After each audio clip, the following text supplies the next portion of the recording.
아멘. 세계에서 가장 유명한 초상화, 프랑스 루브르 박물관에 있는 레오나르도 다빈치가 그린 모나리자. 이 그림의 제목은 다 아시겠죠? 예, 모나리자입니다. 루브르 박물관을 찾는 85%가 이 모나리자를 보기 위해서 간다고 말을 합니다. 그것도 이게 유리로 막아져 있어요. 가서 보면 크지도 않습니다. 그 전체 크기가 이 정도 되는데 1년에 10여일만 진품을 전시를 한다고 합니다. 제가 3번인가 가서 봤는데 진품을 봤는지 가품을 봤는지 모르겠습니다. 확진자 24명이라고 또. 네. 모나리자 크기가 77cm, 또 53cm 뭐 이겁니다. 그런데 이 가치는 뭐 팔 수는 없는데요. 왜냐하면 이제 박물관 소속이고 뭐 팔지는 않습니다. 근데 가치를 환산해 본 사람의 말로는 한 40조. 40조가 얼마 되는지 저는 모르겠습니다. 숫자상으로만 알아서 그 정도 된다 이야기를 합니다. 모나리자 같은 경우는 경매에 나올 수가 없는데요. 역사상 경매에 나왔던 제일 비싸게 팔린 그림, 남자 모나리자다 이렇게 일컬어지기도 하는데요. 라틴어로 살바토르 문디, 세상의 구세주라는 그런 뜻이에요. 이겁니다. 얼마 되겠습니까? 경매. 뉴욕 크리스트 경매에서 2017년에 5천억 원에 낙찰됐습니다. 5천억을 쓸 수 있는 사람은 누굽니까? 우리가 생각할 때 만수르 이렇게 이야기하는데요. 만수르가 아니고 만수르 같은 사람이 있는 사우디아라비아의 실권자인 무함마드 빈 살만 왕세자가 소유했습니다. 나이 지금도 40세가 안 됐어요. 500만 유로, 한국 돈으로 한 67억 원 정도 되는데요. 134m 초호화 요트를 가지고 있는데 그 요트에다가 걸어놨답니다. 전문가들은 좀 염려를 많이 해요. 이게 그 바닷바람에 막 상해버릴 도 있을 텐데 뭐 5천원 버리겠다 생각하는 건지. 자, 우리가 잘 아는 뭐 렘브란트 잘 모를 수도 있을 텐데 렘브란트는 네덜란드 최고의 초상화 전문 화가입니다. 평생 한 100점 정도 되는 자기 얼굴, 자화상을 그렸어요. 남의 얼굴을 많이 그려줬는데 그것으로 돈도 이렇게 많이 벌었는데 남의 얼굴만 그리다 보니까 좀 회의감을 느꼈어요. 혼란하고 정체성에. 그래서 자기 자신을 위로하는 마음에서 자화상을 많이 그렸다고 합니다. 꼭 이쪽으로 한번 보여줘야 돼요. 이렇게 다양한 그림들. 밑에 자화상은 누구겠습니까? 반 고흐입니다. 반 고흐 동안 자신의 내면과 대화를 하면서 견디기 힘든 어려운 고통 뭐 이런 것들을 이기기 위해서 했다고 합니다. 렘브란트의 영향을 받기도 했어요. 근데 자기 자화상을 그린 이 이유가 뭐냐면은 자기 자신을 돌아보고 더 하는 고통을 이기고, 고흐 같은 경우는 모델을 세울 모델료도 없어가지고 자기 자신을 그린 이유이기도 했습니다. 요즘 사람들은 그림으로 이렇게 자기 초상화를 남기기보다는 자기가 제일 좋았을 때를 카메라로 남기죠. 아니다, 핸드폰으로. 그래서 이제 프로필 사진을 찍는다 하면서 막 헬스를 다니고 몸을 만들죠. 필라테스, 뭐 다이어트 다 해서 제일 체형이 예쁘고 멋있게 나왔을 때 딱 사진을 찍어 놓죠. 그리고 나서 그것은 뭐 얼마 지나지 않으면 옛날 몸으로 돌아가 있고 뭐 그러는데요.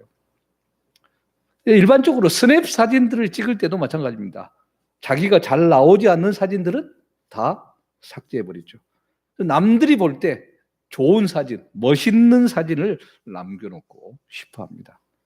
자, 그렇다면 하나님께서 우리의 모습, 그리스도의 모습을 찰칵 남겨놓고 싶을 때 언제이겠습니까? 언제 모습을 하나님께서는 우리를 초상화로든 사진으로든 남겨놓고 싶어 하실까요? 사실 하나님은 이미 우리에게 정말 좋은 그런 사진들, 그림들을 많이 남겨놓으셨죠. 뭐 일출, 쫙, 일몰, 온갖 꽃이 만발한 봄철, 화려한 단풍으로 물든 산, 자연 만물이 작품으로 하나님의 눈에 딱 찍혀 있고 그것을 우리에게 보여주고 있습니다. 근데 하나님께서 정말 기뻐하는 우리를 향한 우리의 모습, 최고의 그림이라고 한다면 바로 고통 가운데, 가난 가운데, 고난 가운데 정말 기뻐하고 감사하는 바로 성도의 그 모습, 그때를 하나님은 찰칵 찍어 놓으시고 그려 놓으시고 본인의 액자에 딱 담아서 전시해 놓습니다. 사람들이 이 세상에서 정말 돈을 많이 벌고 높은 권세를 갖고 많이 배우려고 하는 이유는 전부 다 행복하게 살기 위함입니다. 어느 누가 배 고프고 매 맞고 욕 먹고 춥고 고통 가운데 지내고 싶어 하겠습니까? 이런 고통 가운데 얼굴 찡그리고 핏대 세우고 성질 내고 원망, 불평, 욕하는 것 당연한 사람의 모습이죠. 근데 이상하게도 하나님께서 우리에게 보여주고 싶은 그런 작품은 이런 고통 가운데서도 오히려 기뻐하고 감사하는, 당연히 욕하고 성질 내고 화내야 될 그 상황에도 불구하고 그 중에서 기뻐하고 감사하는 그리스도인의 모습, 하나님은 이 모습을 남겨놓고 싶어 하십니다. 이미 살펴본 2절 말씀에서는 이렇게 말씀했습니다. 내 형제들아, 너희가 여러 가지 시험을 당하거든 온전히 기쁘게 여기라. 하나님의 걸작품은 여러 시험 중에 온전히 기뻐하고 감사하는 사람입니다. 일반 사람들은 어떻게 해서 그리스도인들이 이런 비참한 상황 가운데서 기뻐할 수 있는가? 이해 못합니다. 세상은 알 수 없는 그것이죠. 어제 단톡방에도 미리 알려드렸습니다마는 어제 점심 식사쯤에 노병일 선교사님이 소식을 주셨어요. 지난 9일 금요일 아침에 급하게 정범주 선교사님과 함께 귀국을 했다고 소식을 주셨죠. 2011년 캄보디아에 68세의 나이로 기존 사역하던 사역을 놓고 다시 평생 동안 마지막 숨이 다하는 것까지 구글에서 헌신하며 선교하겠다 다짐하고 나간 이모노 선교사님과 그 아내 이춘자 선교사님, 이분들이 가까운 곳에서 사역을 하시는데 그렇게 좀 사고가 있어서 머물게 됐어요. 노 선교사님 내하고 박규반 선교사님 네 두 분이 도와드리다가 이춘자 선교사님이 좀 건강 상태가 좋지 않아서 차에 다 같이 타고 푸놈펜 병원으로 모셔다 드렸습니다. 우리가 모르시는 분은 또 있는데 그렇지 해서 푸놈펜까지는 그냥 차로 쫙 달려도 5시간 더 걸리는 거리예요. 근데 이 승용차 안에 다 같이 탔으니까 이렇게 했잖아요. 그래서 검사를 받았는데 코로나 양성 확진이 됐어요. 두 분 선교사님이. 그래서 이춘자 선교사님은 확진되고 나서 8일 목요일 날 세상을 떠나셨습니다. 이모노 선교사님은 여전히 격리해서 지금 치료를 받고 계시고요. 그래서 선교사님들과 이렇게 밀접하게 같이 차를 타고 그렇게 하고 했던 노병일 선교사님 가정, 그리고 또 박변 선교사님 가정, 급하게 귀국을 했습니다. 그곳에서 치료를 받을 수도 있고 그러기는 한데 비용, 병원 비용도 많이 들어가고 또 제대로 치료를 받는다는 보장이 없어서 다행히 비행기 편이 있어서 급히 귀국해서 공항에서 검사를 받았는데 다행히 다 음성으로 나와서 지금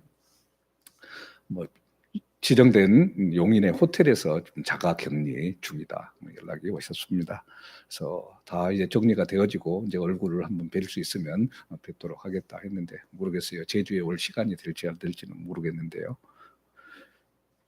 이 소식을 들은 후에 이모노 선교사님과 또 세상을 떠나신 이춘자 선교사님의 그런 캄보디아의 사역 영상을 쭉 한번 봤습니다. 여러분께도 보여주는데 링크했는데 정말 이런 분들 같은 경우 하나님 앞에 충성된 삶을 살고 나갔다. 그리고 때가 돼서 하나님이 데리고 가신 이 상황.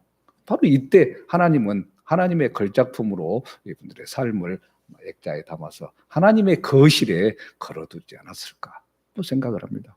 아내를 먼저 보낸 임선교사님도 당장은 인간적으로 어렵고 힘들 수도 있겠지만은 합력해서 선을 이루가시는 하나님의 귀한 손길을 바라보고 정말 이 땅에서 마지막 생을 마치리라 다짐했던 그대로 정말 그 땅에서 또 생을 떠나게 돼서 오히려 더 감사하며 지금의 상황을 잘 이겨낼 수 있을 것이다 생각합니다. 여러분도 생각할 때 기도해 주시고 살폈으면 좋겠어요. 하나님의 백성의 모든 축복, 하나님이 베푸시는 은혜, 바로 이 신앙의 고통 가운데 있다는 사실을 우리는 알아야 됩니다. 고통 가운데 있지 않으면 참된 보물을 발견할 수가 없습니다. 그렇기 때문에 이 세상에서 가질 것 다 가지고 누릴 것 다 누리고 그렇게 살아가는 사람들 절대로 하나님의 걸작품이 될 수가 없습니다. 그래서 하나님은 힘든 고통 가운데서도 웃고 기뻐하고 시련을 견디는 사람들한테 생명의 면류관을 허락해 주시는 겁니다. 처음 자화상 얘기를 쭉 했었는데요. 초상화를 그릴 때는 모델을 보고 그리죠. 자화상은 주로 거울을 보고 그린다고 그럽니다. 예를 들면 스마트폰 셀프 영상을 이용해서도 자신의 얼굴을 봅니다만 기본적으로 우리가 볼 때 자기의 모습을 보기 위해서는 거울을 이용합니다. 요즘 거울을 좀 싼 것들은 이렇게 막 굴곡이지고 왜곡돼서 반반하지 않아가지고 딱 정확하게 나오잖아요. 일부러 왜곡시켜서 뚱뚱한 사람도 날씬하게 보이는 그런 거울도 있고 그럽니다만은 옛날에는 동, 은, 또 철의 표면을 갖거나 저번에 발견된 것들을 보니까 이렇게 돌을 흑요석이라고 그 검정돌 있잖아요. 그것을 잘 갈아가지고 그걸 거울로도 쓰고 그렇게 합니다. 근데 보는데 한계가 있죠. 자세히 보이지 않습니다. 그래서 고린도전서 13장 12절에는 우리가 지금은 거울로 보는 것 같이 힘이 하나 그때는 얼굴과 얼굴을 대하여 볼 것이요 지금은 내가 부분적으로 하나 그때는 주께서 나를 아신 것 같이 내가 온전히 알리라 말하죠. 거울로 보는 것 같이 희미하다. 그 당시 거울들이 지금처럼 깨끗하게 유리 거울이 아니었기 때문이죠. 잘 보이지 않습니다. 자, 이렇게 우리는 다른 사람들의 얼굴은 날마다 잘 깨끗하게 보면서도 나 자신을 바라보는 거울은 제대로 보지 못하는 게 현실이죠. 심지어 남자들 같은 경우는 하루에 한 번도 안 보는 분도 있을 정도입니다. 사람들은 이렇게 세상을 살아가면서도 자기 자신의 얼굴을 보지 못할 때가 많습니다. 지금 현재도 우리가 거울을 꺼내서 나를 보지 않으면 나는 못 보잖아요. 다른 사람들은 다 볼 수 있습니다. 다른 사람들을 보면서 살아가죠. 23절, 24절입니다. 누구든지 말씀을 듣고 행하지 아니하면 그는 거울로 자기의 생긴 얼굴을 보는 사람과 같아서 제 자신을 보고 가서 그 모습이 어떠했는지를 곧 잊어버리거니와. 거울로 봤는데 제대로 보지 못하고 기억하지 못하고 잊어버린다 이 말입니다. 오늘날의 거울 개념으로 보면 안 됩니다. 올해 거울은 깨끗해서 딱 기억나죠. 근데 희미해요. 굴곡이 져 있어요. 그래서 잘 몰라요. 금방 잊어버린다는 말 그 말입니다. 마치 말씀을 통해서 자기의 잘못된 모습, 그릇된 모습을 봤지만 이 행동에서 돌이키지 못하는 것. 말씀을 통해 그래서 내 자신을 본 것 자체, 이것 자체가 무효화되는 그런 모습과 마찬가지다. 이겁니다. 우리가 보는 거울은 외부의 모습만을 보여주지만 내면의 모습을 보는 거울. 이것을 우리는 또 찾아야 됩니다. 일반적으로 사람들은 세 가지 방법을 사용을 해서 자기 내면을 보고자 합니다. 첫 번째가 철저한 자기 분석의 거울을 이용합니다. 제가 심리학을 전공을 하면서 의대 교수님한테 수업받는 것이 있었는데 그게 정신 분석 수업입니다. 의대에서 교수님이 오셔서 직접 강의를 해주시고 레포트를 내요. 첫 번째 과제가 자기를 분석해서 내는 것이었습니다. 남을 분석하기 전에 먼저 자기 자신을 알아야 한다는 거죠. 자기 분석, 심적인 방법을 쓰거나 자기 자신을 성찰해보고 어렸을 때부터 커나가는 성장 과정까지 전체 다 기록을 하면서 그렇게 하라고 그랬어요. 근데 사람이 자기가 자기를 분석하는 데는 한계가 있습니다. 아무리 자기가 자기를 분석하고 또 분석하고 돌아본다고 하더라도 객관적으로 자신의 모습을 볼 수가 없습니다. 이 사실을 깨닫게 하는 게 정신 분석의 첫 번째 과제죠. 그래서 지금 정신과 의사들도 슈퍼바이저 자기 위에 또 상담가가 있어서 다른 교수님하고 하기도 하고 때로는 동료에게 하기도 하고 상담을 합니다. 그 사람은 또 다른 사람에게 해주고 서로가 서로를 해주기도 하고 내가 할 수 없기 때문에 나를 알 수가 없죠. 자, 또 하나는 인간관계 속에서 보는 다른 사람의 거울입니다. 다른 사람들과 적극적으로 교제하고 사회생활하고 봉사하고 하는 그 속에서 다른 사람들이 나를 어떻게 보느냐, 다른 사람의 거울을 통해서 나를 보는 거죠. 당연히 사람들은 다른 사람들한테 좋은 점수를 얻고 싶어 합니다. 외모도 단장하고 열심히 노력하는 모습도 보입니다. 타인이 나에게 화내고 성질내고 험담하면 참을 수가 없습니다. 타인에게 비친 내 모습 민감할 수밖에 없죠. 반대로 외모도 좀 떨어지고 스스로도 낮은 자존감을 가지고 있는데 다른 사람이 나를 존귀하게 여겨주고 귀하게 사랑스럽게 대해주면 그만큼 내 자존심도 내 자존감도 높아지고 나 자신이 스스로 그래도 내가 괜찮구나 알게 되죠. 그리고 세 번째 거울은 종교적인 거울입니다. 사람들이 보통 다른 종교, 기독교나 또 여러 다른 종교에서 어느 집을 또 어느 어떤 사람한테 참 그 사람은 경건하다. 그 집은 참 경건한 집이다. 이렇게 말할 때 우리가 생각하는 그 경건의 기준은 무엇입니까? 조용하게 적막감이 흐르고 잔잔한 음악이 흐르고 있거나 언제나 좀 심각한 무거운 공기가 흐르고 크게 웃을 수도 없고 재채기 한번 크게 하는 것도 좀 부담스럽고 또 거기에 거주하는 지도자는 좀 몸집도 좀 갸름하고 거기에 눈도 좀 들어가 있으면 더 효과적이고 이러지 않습니까? 그러면 저 사람은 종교적인 사람이다. 저 집은 참 경건한 집이다. 이렇게 보통 생각하죠. 기본적인 분위기 좀 차갑고 무겁죠. 이런 경건한 종교적인 거울을 통해서 나를 바라보면 어떻게 생각합니까? 나는 경건하지 못한 사람이구나. 나는 정말 날라리 같은 삶을 사는데 내 삶은 문제 있구나. 자기를 이렇게 돌아보죠. 근데 우리 그리스도인들, 우리들에게는 예수님을 믿을 때 예수님께서 우리에게 주신 확실한 거울이 있습니다. 어떤 거울입니까? 하나님의 말씀의 거울이죠. 하나님의 말씀은 우리의 내면 깊은 곳에 있는 모든 것을 다 보여주는 진짜 거울입니다. 옛날에 거울처럼 제대로 희미하게 보이는 그런 거울이 아닙니다. 밝히 우리의 모든 죄를 드러나게 하고 깨끗하게 만들죠. 문제는 뭐냐면 이 자기에게 있는 말씀의 거울을 가지고 있으면서도 이걸 제대로 사용하지 못하고 있다는 데 문제가 있어요. 말씀은 계속해서 우리를 깨끗하게 닦고 밝히고 살피고 연구해야 하는 겁니다. 말씀에 있는 그 속에 있는 진리, 그 보물을 캐내야 우리는 진짜 제대로 된 사람이 되는 것이고 자기 자신을 제대로 볼 수 있게 되는 거죠. 그래서 야고보는 3절 24절에 앞서서 22절에 뭐라고 얘기합니까? 너희는 말씀을 행하는 자가 되고 듣기만 하여 자신을 속이는 자가 되지 말라. 그래서 야고보서의 핵심 구절입니다. 하나님의 진리의 말씀을 머리로만 알고 있는 것과 실제로 그 말씀을 행하는 사람의 차이, 이걸 이야기하는 겁니다. 사람들이 제대로 보이지 않는 거울로 자기의 얼굴을 딱 보고 난 후에는 다른 사람들의 얼굴만 보고 살죠. 나를 보는 것은 잠깐입니다. 근데 나의 이 모습을 잊어버리고 다른 사람의 얼굴만 쳐다보고 살아나가고 있는 겁니다. 우리가 하나님의 말씀을 들을 수 있다는 것, 사실 이 자체만으로도 엄청난 특권이죠. 제 아무리 똑똑하고 아무리 지식이 높고 권세가 높다가 할지라도 이 하나님의 말씀을 제대로 들을 수 없는 사람들이 정말 많습니다. 그래서 들을 수 있다는 것, 이것 자체가 특권입니다. 그런데 오늘 야고보는 이 하나님의 말씀을 듣는 것, 이것만 하는 것은 자기 자신을 속이는 것이다 말을 하고 있습니다. 어떻게 해야 된단 말입니까?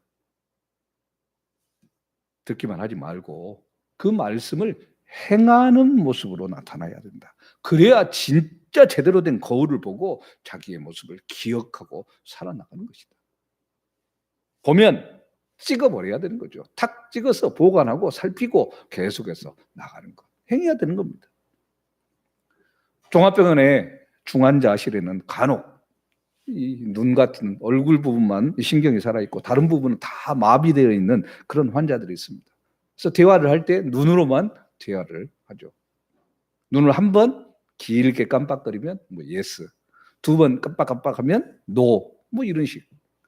심지어는 가나다라 ABC 다 이렇게 판을 만들어 가지고 한자 한자 이게 적어서 대화를 하고 뭐 그렇게 해서 시집을 낸 환자도 있기도 하죠.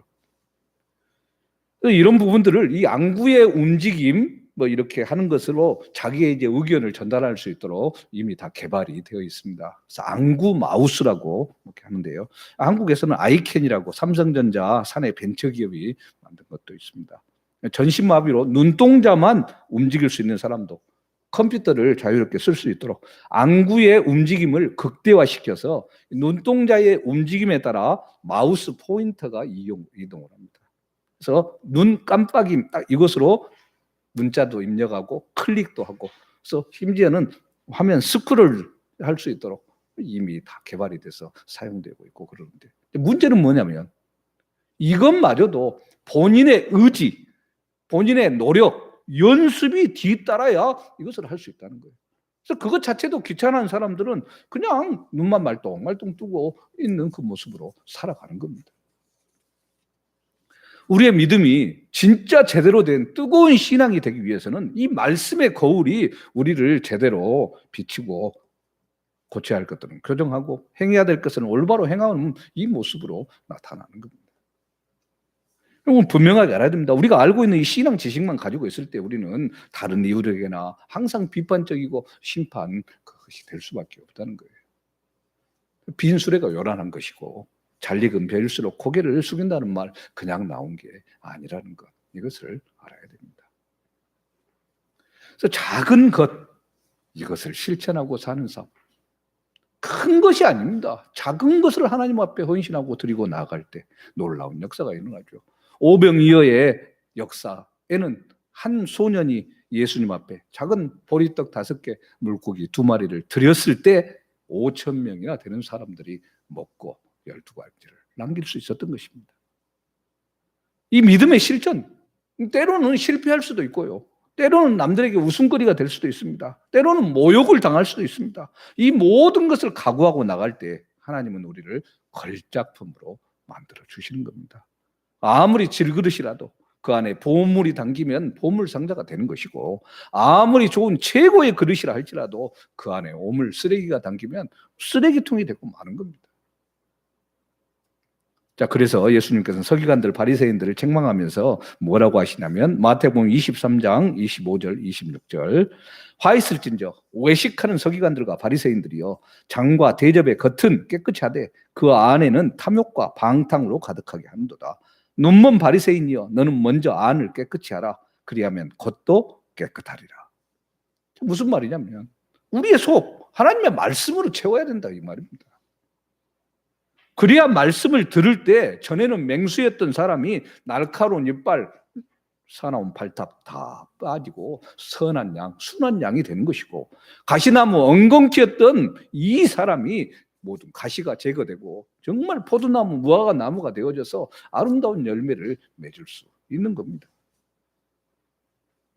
자, 다시 야고보서 1장 26절, 27절입니다. 누구든지 스스로 경건하다 생각하며 자기 혀를 제갈 물리지 아니하고 자기 마음을 속이면 이 사람의 경건은 헛것이라. 하나님 아버지 앞에서 정결하고 더러움이 없는 경건은 곧 고아와 가부를 그 환난 중에 돌보고 또 자기를 지켜 새 속에 물들지 아니하는 그것이니라. 자, 말씀의 거울을 통해서 확실하게 자기의 모습을 보고 오직 주님의 능력만 의지하고 살아가는 그리스도인들은 자기가 그만큼 주님께서 챙겨주는 소중한 존재다. 이것을 알기 때문에 다른 그리스도인들 또한 정말 주님께서 아끼는 사람이구나 그렇게 생각을 하고 서로가 서로를 대접하고 높여주고 나를 낮추고 바라볼 수 있는 모습으로 나갈 수 있는 겁니다. 반대로 생각하면 아무리 신앙이 좋고 상대방을 함부로 하는 사람은 신앙이 좋다고 할지라도 자기 멋대로 말하는 사람은 경건하지 않은 사람이고 헛된 믿음을 가지고 살아나가는 이것이라는 것을 알아야 되죠. 그래서 겉모습만 바라보는 것으로 끝나는 아닙니다. 그 속에 있는 속이 어떤가를 알아야 되죠.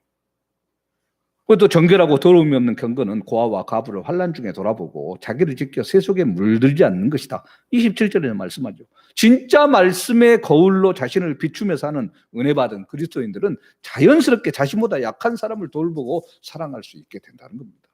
진짜 은혜를 받게 될 때 다른 사람들을 이용해서 내 이익을 취하려고 하지 않습니다. 오히려 내가 차라리 손해보고 말겠다 이렇게 나가는 거죠. 특별히 물들지 아니하는 이렇게 이야기하는데 다른 번역본에서는요, 흠이 없게 순수하고 깨끗한, 더럽혀지지 아니하는, 티가 없는 이런 표현들로 기록이 됩니다. 요즘 이제 수제로 물들인 천들이 인기가 많은데 흰 천을 천연 염료에다 담그면은 다양한 색이 나오죠. 근데 이 염색이 제대로 되어 있지 않으면 어떻게 됩니까? 빨래할 때 그 색깔이 빠져서 다른 옷을 버리고 맙니다.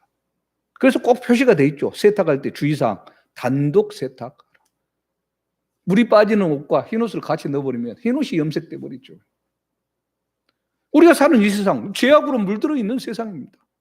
우리가 이런 세상에 살면서 죄에 물들지 않고 살 수 있는 방법 무엇이겠습니까?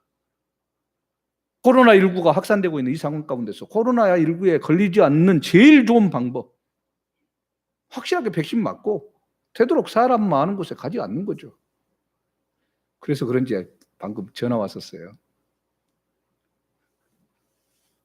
나부리 사무소에서 아마 지금 상황이 이러니까 좀 모임을 자제해야 아마 그 이야기지 않을까 지금 싶은데, 우리 속 하나님의 말씀을 충만하게 채우면 죄가 우리 속에 들어올 수 없습니다. 말씀의 거울이 깨끗하게 닦여져 있으면 죄의 티끌이 조금만 보여도 보여지지 않는 거예요.